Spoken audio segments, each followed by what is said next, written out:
Hello everyone, today আজকে আমরা দেখাবো যে কিভাবে আপনি সি প্যানেলে ওয়ার্ডপ্রেস সেটআপ দিবেন।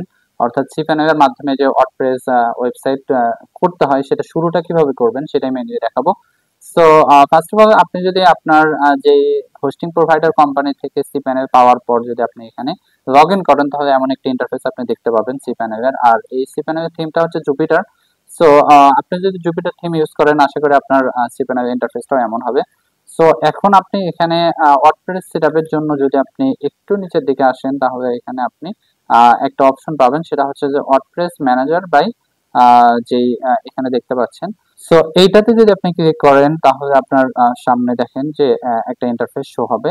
সো এই অপশনটা কিন্তু আপনি এই যে সাইট থেকেও পাবেন। সো সাইট অপশনটা যদি আপনার না থাকে তাহলে কিন্তু আপনি এখান থেকে পাবেন, অথবা আপনি এখানে এখানে যদি ওয়ার্ডপ্রেস সার্চ করেন সো সেই ক্ষেত্রেও আপনি এই যে অপশনটা এখানে পাবেন। সো আমরা এই অপশনটা পাওয়ার পর আপনি এখানে দেখতে পাচ্ছেন যে এখানে আমাদের মেইন ওয়ার্ডপ্রেস সেটআপের ইন্টারফেসটা রয়েছে। সো আমরা যে ডোমেনটাতে আমাদের অলরেডি ওয়ার্ডপ্রেস দেয়া আছে, সো এখানে সাইট সাবডোমেনে ওয়ার্ডপ্রেস দেয়া আছে। এখন আমরা যেটা দেখাবো মেইন ডোমেনে বা সাবডোমেনে সেম সিস্টেমে। সো এখানে জাস্ট সিম্পলি আপনি ইনস্টল যে বাটনটা রয়েছে এটাতে ক্লিক করবেন।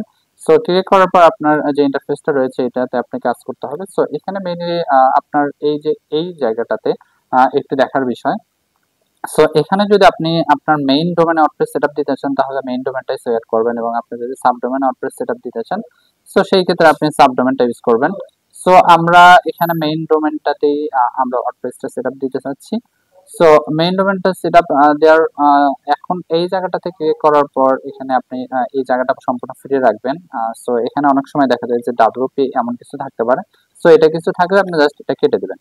সো এরপর আপনার সাইটের যে টাইটেলটা হবে অর্থাৎ সাইট টাইটেলটা কি হবে সেটা হচ্ছে আপনি এখানে দিবেন। সো এখানে জাস্ট আমি সিম্পলি আমি এখানে দিচ্ছি যে জাকা সফট। সো যদিও এটা জাকা বাস, তো আমি এখানে জাস্ট জাকা বাসটা যদি ক্লিক করি এবং জাস্ট এখানে আপনি ক্লিক করলাম সফটওয়্যার কোম্পানি, ঠিক আছে। সো সফটওয়্যার কোম্পানি এটা হচ্ছে আপনার মেইন সাইট ডেসক্রিপশনটা হবে। সো এই দুইটা ক্লিক করার পর জাস্ট এই অপশনটা এখানে অ্যাডমিন ইউজার, এটা হচ্ছে অনেক গুরুত্বপূর্ণ জায়গা, কারণ এই জায়গাটাতে অ্যাডমিন এবং পাসওয়ার্ড এই দুইটা দিয়েই আপনার হচ্ছে যে পুরো ওয়ার্ডপ্রেসটা নিয়ন্ত্রণ করতে হবে। অর্থাৎ আপনি যখনই লগ ইন করতে যাবেন তখনই হচ্ছে যে আপনার এই দুইটা জিনিস প্রয়োজন হবে। সো এখানে জাস্ট আমি যদি এটাতে দিই, যেমন হচ্ছে জাকা বাসটা দিলাম, হচ্ছে আমি জাকা বাস সিম্পলি এটা রাখলাম, অথবা জাকা পাস্ট ডাব্লিউপি অ্যাডমিন যদি আমি এখানে দিই সো এটা জাস্ট থেকে গেল। এরপর পাসওয়ার্ডের ক্ষেত্রে আমি যদি ইউজ করি হচ্ছে আপনার জাকা বাস দিলাম @has 7788 দিলাম, বা সিম্পলি রাখা যায় যদি কঠিন না করতে চান। সো এটা এরপরে জাস্ট আপনাকে ইমেল অপশনটা সিলেক্ট করতে হবে। এখানে ধরেন আপনার ওয়েব মেইল, জিমেইল যে কোনো কিছু হতে পারে। সো এখানে আমার অ্যাডমিন নামে একটা ইমেল করা আছে admin@jakabass.com। সো আমি এটাই রেখে দিচ্ছি। সো এরপরে জাস্ট এই দিক দিয়ে আপনার আর কিছু কাজ করার প্রথম অবস্থায় প্রয়োজন নেই। সো এখানে আপনি এই যে এটা হচ্ছে যে প্লাগইন গুলো রয়েছে, এখানে আপনি এই প্লাগইন গুলো ডিরেক্ট ইনস্টল করতেও পারেন, অথবা আপনি যদি চান যে এগুলো আপনি পরে ইনস্টল করবেন সেই ক্ষেত্রে জাস্ট এগুলো সিলেক্ট যে টিক মার্কটা রয়েছে এটা উঠে দিবেন।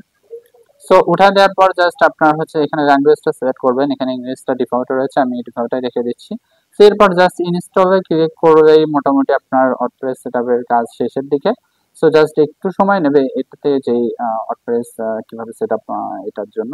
সো জাস্ট এটা হয়ে যাওয়ার পর জাস্ট আপনি হচ্ছে যে রিটার্ন ওয়ার্ডপ্রেস ম্যানেজমেন্ট বা এটা আপনি কেটে দিতে পারেন। সো আমরা যদি রিটার্ন অপশনটা থেকে ক্লিক করি এখান থেকে হচ্ছে যে আপনি আমরা যে ওয়ার্ডপ্রেসটা এখনই করলাম সরাসরি এখান থেকে লগ ইনে যেতে পারবেন, অথবা আপনি যদি চান যে আমি এখান থেকে লগ ইন যাবো না সেই ক্ষেত্রে জাস্ট এটা আপনার সাইট নেমটা ক্লিক করে জাস্ট ডাব্লিউপি অ্যাডমিন যদি আপনি এখানে ক্লিক করেন, ওকে সরি এখানে যদি আপনি অ্যাডমিনটা ক্লিক করেন জাস্ট আপনার এই যে আপনার সরি এখানে আমি আপনাদের দেখানোর জন্য এটা লগ আউট করে আবার লগ ইন করতেছি। সো এখানে ডাব্লিউপি অ্যাডমিন যদি আপনি ক্লিক করেন তাহলে আপনার সামনে এমন একটা ইন্টারফেস আসবে। সো আমরা ইউজার নেমটা কিন্তু ওই যে যেটা দিয়েছিলাম ওটা কিন্তু আমাদের অবশ্যই মনে রাখতে হবে। সো জাস্ট আমরা এখানে দিয়েছিলাম হচ্ছে জাকাবাস ডাব্লিউপি অ্যাডমিন, এটা হচ্ছে আমাদের ইউজার নেম ছিল।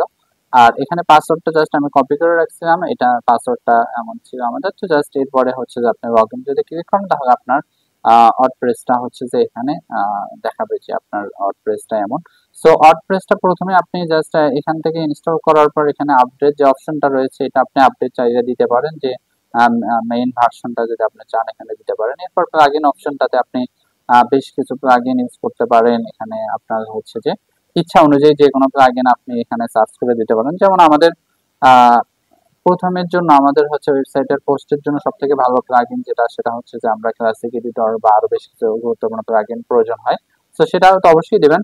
এরপর যদি ওয়েবসাইটে পোস্ট করতে চান সেই ক্ষেত্রে আপনি এটার মাধ্যমে সরি, এখানে আমরা আরেকটা জিনিস একটু দেখি যে আমাদের ওয়ার্ডপ্রেস এর ইন্টারফেসটা এখন কেমন দেখাচ্ছে।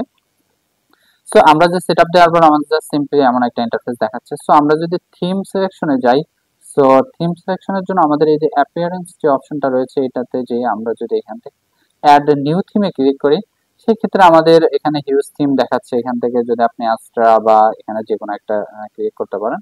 যেমন আমি হচ্ছে যে এখান থেকে একটা যদি যেমন এই যে এই থিমটা আমি চাচ্ছি যে এটা সেট আপ করবো। সো জাস্ট একটু প্রিভিউ করে দেখে নেবেন যে ওয়েবসাইটটা কেমন দেখাচ্ছে। তো এটা খুব বেশি ভালো দেখাচ্ছে না। সো এখান থেকে আপনার সুবিধা মতো যে কোনো একটা আপনি সিলেক্ট করে দিতে পারেন। জাস্ট আমি যদি এখানে এই যে আস্ট্রা বা এটা সেম আস্ট্রাটা যদি প্রিভিউ করি, তাহলে ধরেন এই ওয়েবসাইটটা। সো জাস্ট এটা যদি আমি ইনস্টল করি, ইনস্টল করার পরে আপনার হচ্ছে যে জাস্ট একটু সময় নেবে, আমাদের ওয়েবসাইটটা কিন্তু এমন দেখাচ্ছে। ইনস্টল করতে পারেন, যেমন এখানে বেশ কিছু থিম আছে। সো এটা যদি আমরা এখন অ্যাক্টিভেট করি আমাদের আস্ট্রা যে থিমটা রয়েছে, তারপর আমরা দেখবো যে আমাদের ওয়েবসাইটটা কেমন। দেখেন আমাদের ওয়েবসাইটটা কিন্তু আমরা যেমন থিম দেখলাম তেমন কিন্তু হয়নি। সো এরপর আপনার যেটা কাজ হবে সেটা হচ্ছে আপনার এখানে থিম অপশনটাতে যে আপনার হচ্ছে যে এখানে কাস্টমাইজ যে অপশনটা রয়েছে এটাতে যদি আমরা ক্লিক করি, সো এটাতে ক্লিক করার পর জাস্ট আমাদের সো এইটাতে যদি আমরা ক্লিক করার পর জাস্ট এখানে যদি আমরা পাবলিশ অপশনটাতে ক্লিক করি, সো তারপরে যদি আমরা এটা পেজটা রিলোড দেই, তারপরে কিন্তু দেখেন আপনার ওয়েবসাইটটা কিন্তু এই যে এমন হয়ে গেল যে একটা আজটা যে একটা থিম থাকে। সো আপনি এটা মডিফাই করে বিভিন্ন কিছু করতে পারবেন। তো আজকের ভিডিওটা এটাই ছিল যে কিভাবে আপনি সিপ্যানের একটা ওয়ার্ডপ্রেস সেটআপ দিবেন এবং কিভাবে একটা থিম সিলেকশন করবেন বা থিম সেটআপ দিবেন। সো আশা করি বুঝতে পেরেছেন এবং আপনি নিজে নিজেও এই কাজগুলো করতে পারবেন। সো দেখা হবে পরবর্তী কোনো ভিডিওতে। ততক্ষণ ভালো থাকবেন, সুস্থ থাকবেন।